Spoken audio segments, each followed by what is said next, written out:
السلام عليكم، مرحبا بكم معايا اليوم في فيديو جديد. اليوم ان شاء الله غادي نحضر معكم واحد الكيك اللي ما شاء الله كيجي رائع جدا وكيجي لذيذ كيدوب في الفم. يعني كيك قطني غادي يحمر لك الوجه ديالك قدام الضيوف ما شاء الله، بالنكهه ديال الكراميل والشوكولا. هذا هو الشكل ديالو، الكيك ديال 7 ملاعق اللي كيجي اقتصادي وحجم عائلي. غادي يعجبك وغادي تبهري به الضيوف ديالك. ما تنساوش الى عجبكم الفيديو ديال اليوم انكم تحطوا لايك وتشتركوا في القناه وتوصلوا الفيديو لاكبر عدد اللايكات وتبارطاجيو الفيديو في مواقع التواصل باش تعم الفائده ان شاء الله. هاد الكيك النكهه ديالو خاصه جدا، جربوا وحكموا. اول حاجه غادي نبداو بها ان شاء الله هما المقادير. اول حاجه كنحتاجو 2 بيضات، كاس يعني 7 المعالق ديال السكر، يعني كاس ديال العنبه ما عامرش، كاس ديال الحليب، كاس ديال الزيت ما عامرش هذا ديال الشاي، يعني 7 المعلقات، 2 ساشي كاكاو، وحده فاني، واحد خماره حمراء. بالنسبه للناس اللي بغاو يديروا حجم صغير يعني في مول دائري متوسط، كنديروا بيضه واحده وكنديروا 5 ملاعق من كل حاجه. ودابا ان شاء الله الطريقه ديال الكيك طريقه جد سهله وبسيطه بدون خلاط ولا حاجه. كنحتاجو 2 بيضات، فاني، السكر، كنخلطوا الخليط جيدا، وغادي نضيفوا الزيت، وغادي نضيفوا الحليب حتى هو، ونخلطوا جميع المكونات مع بعضياتها مزيان. وغادي نضيفوا 7 ديال المعلقات ديال الدقيق. بالنسبه للمعالق هنايا كناخدو معلقات كبار، وبالنسبه للمعلقه ديال الدقيق كيكونوا عامرين. وفي هاد الاثناء فاش كنوجدوا الكيك كنسخنوا الفران ديالنا على 140. فاش كندخلوها كان يعني فاش كنسخنوا الفران كنشعلوا الفوق والتحت، وفاش كندخلوا الكيك ديالنا كنحطوه من الوسط، وكنديروا الفران على 160 تقريبا، وكنشعلو من التحت فقط.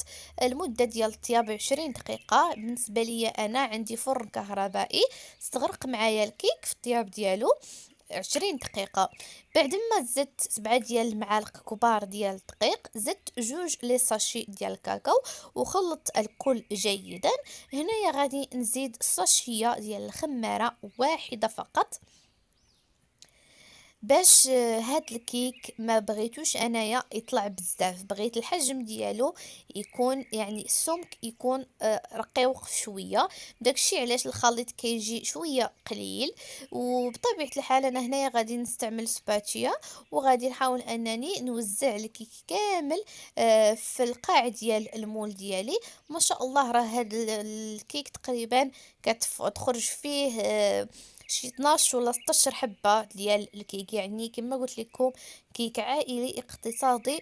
والمهم انه ما شاء الله كيجي لذيذ لواحد الدرجة لا توصف. مباشرة غندخلو الكيك للفرن. بعد ما طاب الكيك دازت 20 دقيقة، ها هو ما شاء الله كيجي على هاد الشكل، ما كيتشقق ما والو. غادي نسقيو الكيك ديالنا اختياري. انايا خديت هنايا كاس ديال الحليب، ذوبت شويه ديال القهوه سريعه الذوبان في الماء، وضفتها على الحليب ديالي باش هاد الكيك يكون فيه النكهه ديال القهوه. وبالنسبه للثومه يمكن لكم ديروا الحليب فقط. غادي نحطوا الكيك على جنب يمتص لينا هاد الحليب، وغادي نديزو نصايبو الطبقه الثانيه اللي هي عباره عن كريم كراميل اللي ساهل بزاف واقتصادي. نصف لتر ديال الحليب، ساشي فاني، وغنحتاجو 3 ديال المعالق كبار ديال الدقيق، او المايزينا، يعني اما الدقيق الابيض الفورس ام مايزينا بحال بحال. كنحطوا الخليط على جنب بعد ما كنضربوه مزيان حتى ما بقاوش فيه الكويرات، وكنحطوه على جنب. كناخذوا كاس ديال السكر سنيده في واحد الكاسرونه، غادي ندوبوه على شكل كريم كراميل. من بعد ما كيدوب كنحاولوا نستعملوا واحد الملعقه خشبيه، هي ما كتلصقش فيها بزاف السكر، وكنضيفوا على هذا السكر بعد ما كيذوب من بعد ما كيولي كراميل، كنضيفوا عليه ملعقه كبيره عامره ديال الزبده، كندوبوه وكناخدو الخليط الاولاني ديال الدقيق والحليب والفاني، كنضيفوه على هاد الخليط ديال الكراميل ديال السكر اللي ذوبنا والزبده شويه بشويه مع التحريك المستمر. يعني كنخويو الخليط ديالنا بواحد ليد وكنخلطو باليد الاخرى.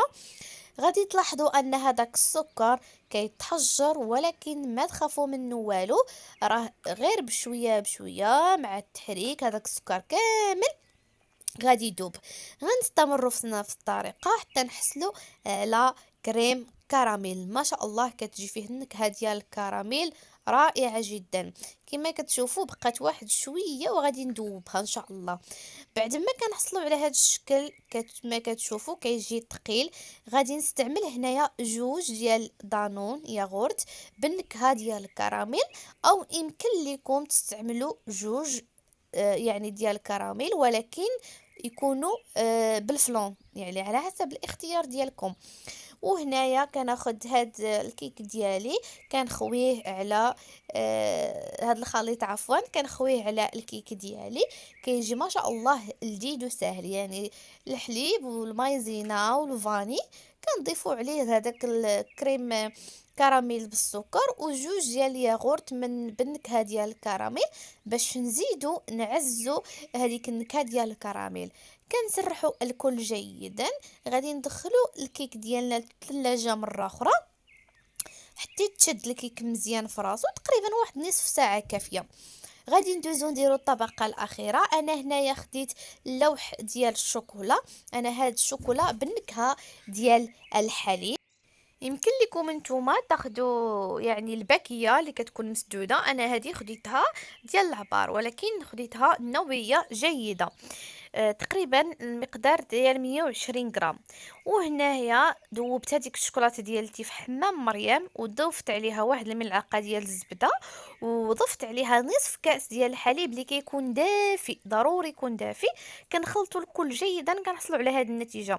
الا لاحظتوا ان باقي فيه الكويرات ديال الشوكولا كدير تضغطوا عليه شويه بالميكسور وصافي كنحصلوا على هذه النتيجه. كنخوي بالشوكولا على الكيك ديالنا ديال الكريم كراميل وكندخلوا الكل جيدا للثلاجه بطبيعه الحال. بعد ما غادي نقادوها على هذا الشكل تقريبا نديروها في الثلاجه حتى غادي نقدموها.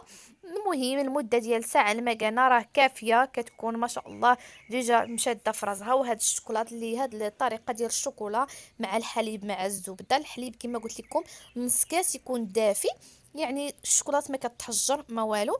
هذا هو الشكل ديال الفيديو ديال اليوم، هذا هو الشكل يعني ديال الكيك. كناخد شويه ديال دانون شوكولا، يعني واحد الياغورت صغير ديال الشوكولا درتو في الثلاجه حتى برد مزيان، درته في بلاستيك غذائي وعملت معاه هاد الخطوط وصافي على يعني للتزيين وصافي غير باش نزينوا الواجهه ديال الكيك ديالنا.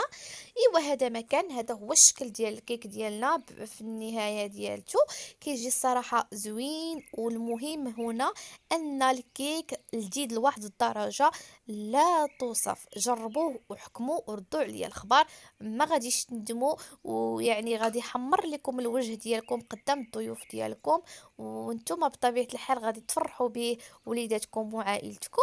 وبطبيعه الحال هنايا غادي نبدا نقطع فيه يعني نتوما على حسب القطع اللي بغيتو. المهم راه تقريبا كما قلت لكم راه خرجت فيه شي 12 ولا 16 حبه اللي كتخرج في هذا المول الزجاجي. ايوا هذا مكان. نتمنى من الله ان هذا الفيديو ديال اليوم ينال الاعجاب ديالكم وهذا الكيك ينال الاعجاب ديالكم. وإلا عجبكم ما تنساوش انكم ديروا لايك وتشتركوا في القناه وتفعلوا الجرس باش دائما ان شاء الله يوصلكم وصفات رمضانيه ان شاء الله اللي غادي تكون رائعه باذن الله. وهذا هو الشكل ديالها ما شاء الله لذيذه لذيذه لواحد الدرجه لا توصف. كنقول لكم شكرا على حسن المتابعه والى اللقاء الى فيديو اخر ووصفه جديده ان شاء الله.